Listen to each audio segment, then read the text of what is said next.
Assalamualaikum warahmatullahi wabarakatuh.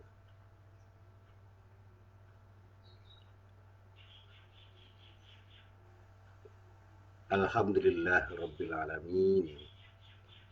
Wassalatu wassalamu ala ashrafil anbiya'i wal mursalin. Nabiyyina Muhammadin wa ala alihi wa sahbihi ajma'in. Amma ba'd. Para jamaah yang dirahmati Allah, Alhamdulillah pada pagi hari ini kita berjumpa lagi dan insya Allah perjumpaan ini benar-benar menjadi perjumpaan yang bermanfaat dan kita bermohon mudah-mudahan Allah ridho terhadap apa yang kita kerjakan pada hari ini. Sekali lagi saya mohon maaf, ini 2 hari ini jaringan internet di rumah saya gak bermasalah, sehingga ketika kita berinteraksi dengan Facebook seperti ini pasti ada ketidakselarasan antara gambar dan suara.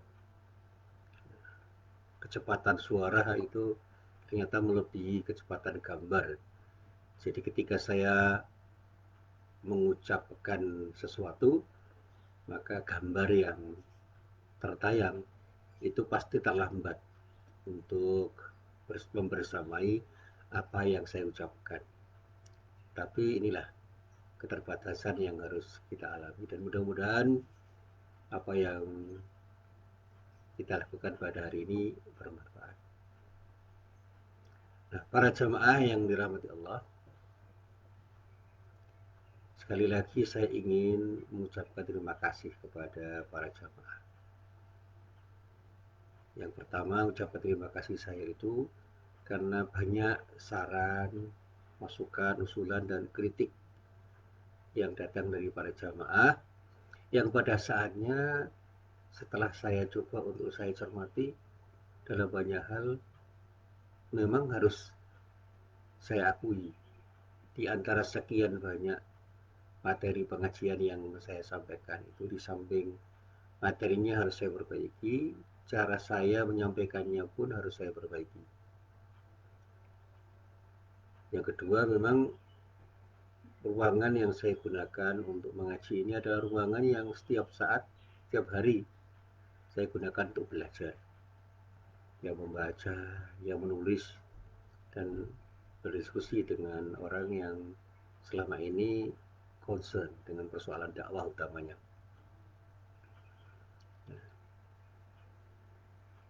Selanjutnya saya juga harus berterima kasih kepada siapapun ya yang telah membantu saya untuk bisa melaksanakan dakwah baik dalam bentuk ceramah seperti ini maupun dalam bentuk yang lain, termasuk dakwah bilisanil hal yang seringkali disingkat dengan dakwah bil hal. Upayanya untuk bisa membuat saya semakin mudah melakukan dakwah itu sangat membantu saya. Yang terakhir itu yang saya rasakan ketika kita bersama-sama ingin membantu masyarakat yang semakin terpuruk dengan adanya pandemi COVID-19 ini. Ya dengan cara apapun. Kita sepakat tidak hanya persoalan ekonomi yang mereka hadapi, itu juga persoalan sosial yang lain, ya. Persoalan budaya dan juga persoalan-persoalan yang terkait dengan masalah keluarga itu tidak luput dari persoalan-persoalan yang dihadapi oleh masyarakat. Yang terakhir adalah persoalan pendidikan.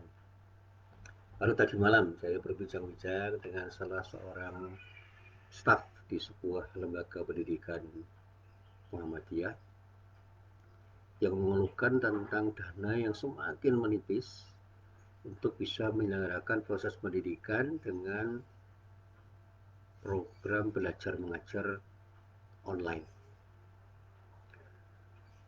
Bagaimana mereka itu menyiapkan tidak hanya perangkat kerasnya, juga perangkat lunaknya dan juga SDM-nya untuk mendukung proses belajar mengajar ini, dan bahkan mereka juga menerima keluhan dari utamanya orang tua murid yang merasa kesulitan untuk mengimbangi anak-anaknya ketika anak-anaknya itu mengikuti proses belajar mengajar yang didesain oleh sekolah itu.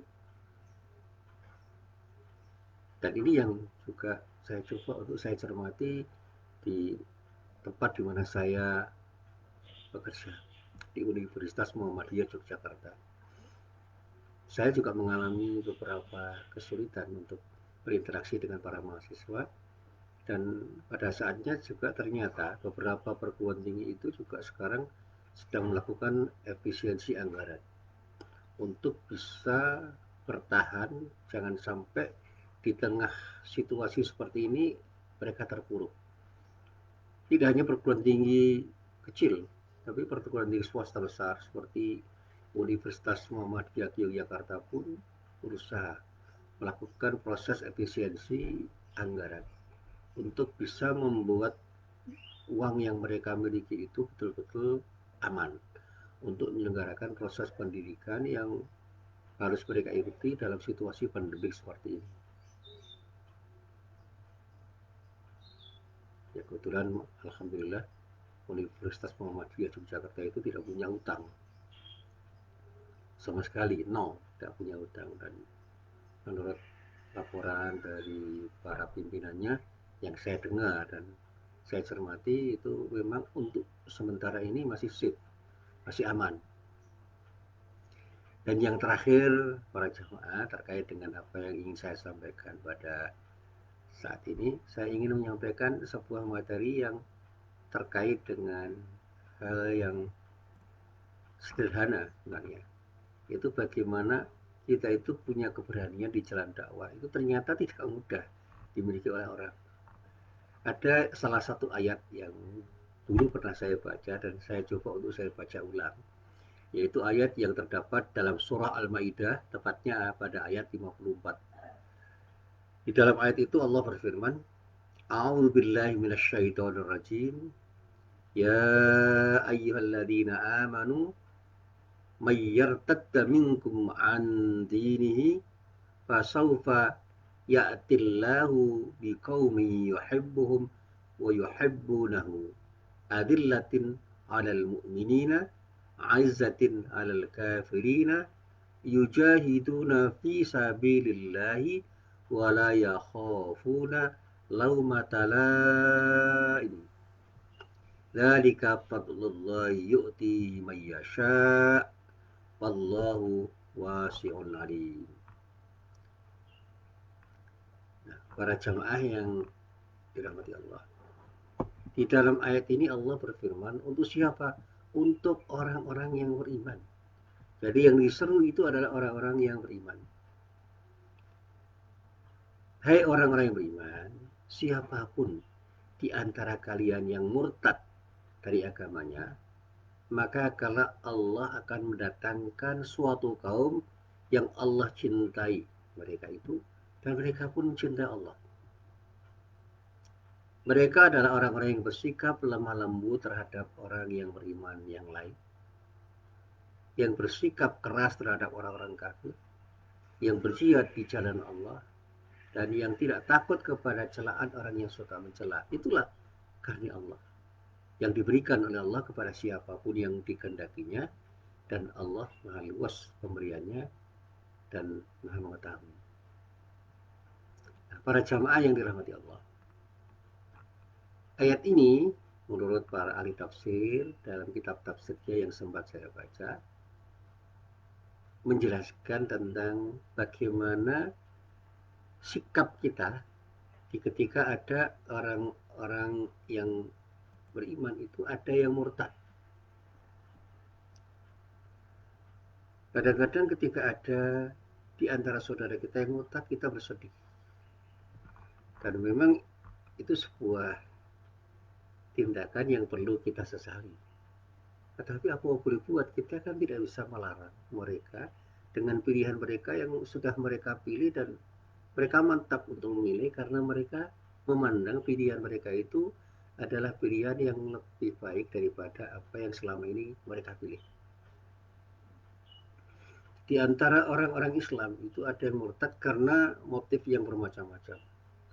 Ada karena motif perkawinan, ada karena motif ekonomi, ada motif politik, ada motif-motif yang lain terkait juga dengan apa yang selama ini mereka alami di dalam kehidupan, termasuk yang karena proses intelektual yang mereka alami, mereka itu meragukan ajaran Islam yang mereka pahami dan kemudian meyakini ajaran agama lain yang mereka pelajari dan mereka dapatkan informasinya dari orang-orang yang membuat mereka yakin bahwa apa yang mereka temukan itu jauh lebih bisa dipertanggungjawabkan secara intelektual dibanding apa yang telah mereka pahami dari ajaran Islam yang selama ini mereka yakini.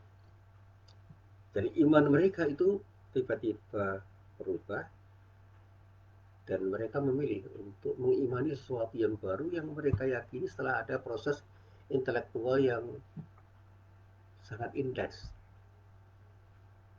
Bahkan ada di antara mereka itu yang tersugesti untuk belajar lebih dalam terhadap apa yang baru mereka kenal dan mengabaikan sesuatu yang sudah mereka kenal. Dalam bahasa sederhana, mereka sudah melupakan Islam dan mulai terus melakukan tindakan untuk melupakan Islam yang mereka yakini dan mereka pahami, untuk kemudian secara intens belajar untuk memahami dan meyakini pelajaran-pelajaran baru dari ajaran agama lain yang sedang menarik mereka untuk mempelajarinya. Nah, di dalam ayat ini Allah berjanji pada orang-orang yang beriman bahwa Allah akan mendatangkan satu komunitas yang lebih baik daripada orang-orang yang murtad itu, di mana mereka itu adalah orang-orang yang mencintai Allah dan Allah cintai, dan akhlak mereka luar biasa, bisa bersikap lemah lembut terhadap orang-orang yang beriman yang lain, dan punya ketegasan terhadap orang-orang kafir untuk tidak mau bersikap kompromistik karena sebagian orang kafir itu memang mengancam dengan ancaman yang bermacam-macam yang harus disikapi oleh orang yang beriman dengan sikap yang tegas. Dan tentu saja sikap tegas itu tidak harus dipahami sebagai sesuatu yang kasar. Jadi kalau dalam bahasa yang saya pahami, Aizzatin al-minin itu tidak harus berarti kasar dalam pengertian tidak sopan, tidak santun, tidak lembut, tetapi tegas. Karena kita ini punya kekuatan yang jauh lebih memadai untuk kita pakai di dalam menghadapi kekuatan yang mereka miliki.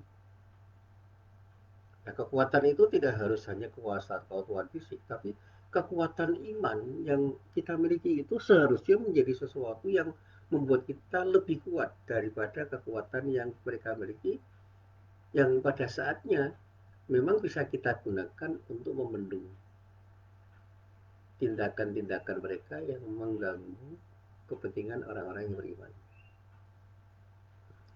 Dan mereka itu selalu berjihad di jalan Allah tanpa ada perasaan takut, perasaan khawatir, termasuk ketika mereka itu tidak diapresiasi oleh banyak orang ketika melakukan tindakan dalam rangka jihad fisabilillah. Inilah karunia Allah yang perlu kita apresiasi, karena pada saat kita itu punya kepribadian sebagai orang yang selalu berani dan punya kemauan untuk berjihad di jalan Allah dengan iman kita, itu adalah karunia yang tidak dimiliki oleh semua orang. Dan kita harus sadar bahwa itu adalah sesuatu yang perlu kita apresiasi untuk kemudian kita jadikan sebagai alas berpikir dan bertindak di dalam perjuangan kita, termasuk di dalam perjuangan dakwah kita.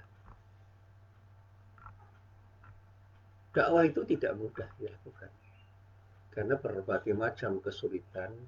Berbagai kesulitan itu pernah juga saya alami ketika saya mencoba untuk melakukan kegiatan dakwah. Kesulitan apapun itu tidak bisa kita elakkan. Dan itu realitas perjuangan dakwah yang selalu dialami oleh setiap dai. Dakwah itu berisiko, itu pasti.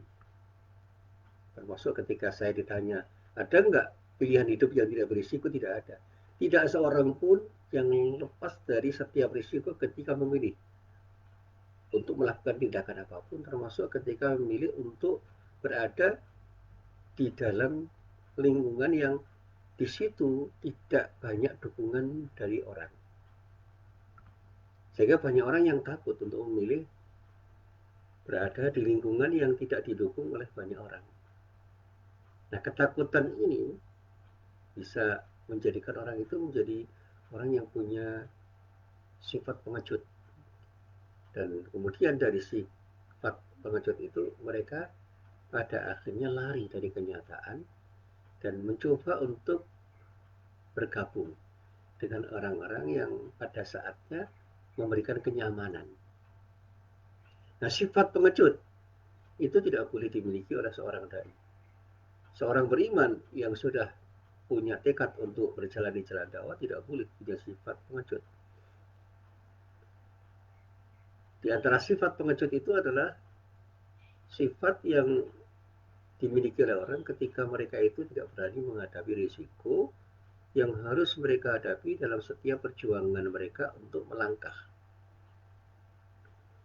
Orang-orang yang berdakwah dengan setengah hati, dengan keimanan yang tidak kokoh, seringkali pada saat berhadapan dengan situasi yang tidak nyaman, mereka mundur. Kalaupun tidak mundur, mereka diam.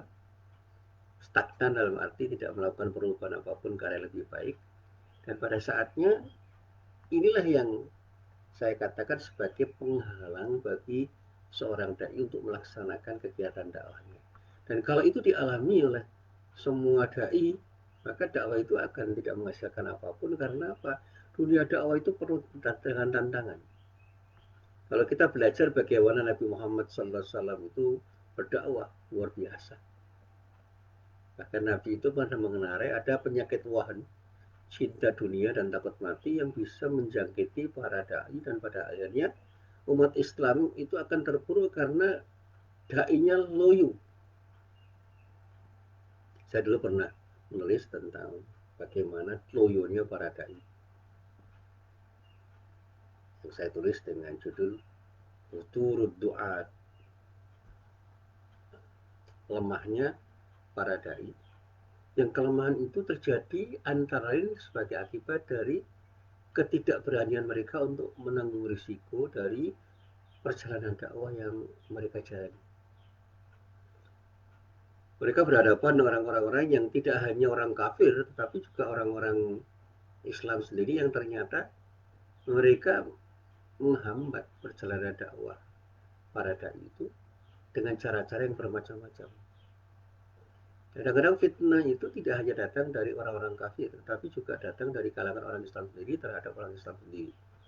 Dan itu yang juga pernah saya alami. Dan ternyata ketika kita itu tidak kuat untuk menghadapi fitnah-fitnah semacam itu, bisa saja kita surut untuk tidak mau melangkah ke arah yang berisiko. Nah, Islam memandang sifat yang seperti ini sebagai sifat yang perlu diperbaiki. Sehingga seorang pengecut itu tidak selayaknya untuk memilih menjadi seorang dai. Ketika seorang dai itu menjadi pengecut, maka perjalanan dakwahnya akan banyak tersendat. Di dalam kaitannya dengan persoalan ini ada satu hadis yang pernah saya baca, di mana Rasulullah pada saatnya bersabda, la takunu imma'atan takuluna in ahsanan nasu ahsanna wa in dhalamu dhalamna walakin wattinu anfusakum in ahsanan nasu antusinu wa in asa'u fala tadlimu. Di dalam hadis ini Rasulullah bersabda, janganlah kamu menjadi orang yang tidak memiliki sikap. Bila orang melakukan kebaikan, maka aku pun melakukannya. Namun bila orang melakukan keburukan, aku pun juga ikut melakukan keburukan itu. Akan tetapi jadilah orang yang punya sikap dan keberanian. Jika orang melakukan kebaikan, aku akan melakukannya. Namun jika orang melakukan keburukan, aku tetap tidak akan mau melakukan kebaikan dan aku tinggalkan. keburukan-keburukan yang mereka pilih. Nah, para jemaah yang dirahmati Allah, dari hadis ini saya semakin yakin bahwa ketika kita memilih menjadi seorang dai dan dai itu menjadi pilihan hidup kita, kita jangan ikut arus. Karena pada saatnya arus itu tidak selamanya akan membawa kita ke arah yang baik. Pada saat orang itu cenderung melakukan tindakan yang buruk dan itu menjadi tren, ya jangan ikut. Karena kewajiban dai itu mengingatkan dan meluruskan apa yang bengkok di tengah masyarakat. Dan ketika ada orang yang berbuat baik, ayo ikuti dan bahkan bimbing mereka untuk menjadi lebih baik lagi. Dan sikap yang dimiliki oleh dai itu adalah sesuatu yang memang harus terjadi. Dan pada saatnya bukan tidak mungkin, itu sangat berisiko. Di ketika situasinya serba kondusif, memang enak dakwah itu dilakukan. Tapi ketika kita harus melawan keadaan di mana orang itu cenderung untuk berbuat sesuatu yang tidak selaras dengan prinsip syariat Islam, di situlah para dai ditantang. Berani nggak mereka bersikap untuk mengatakan yang benar adalah benar, yang salah adalah salah, yang baik adalah baik, yang buruk adalah buruk,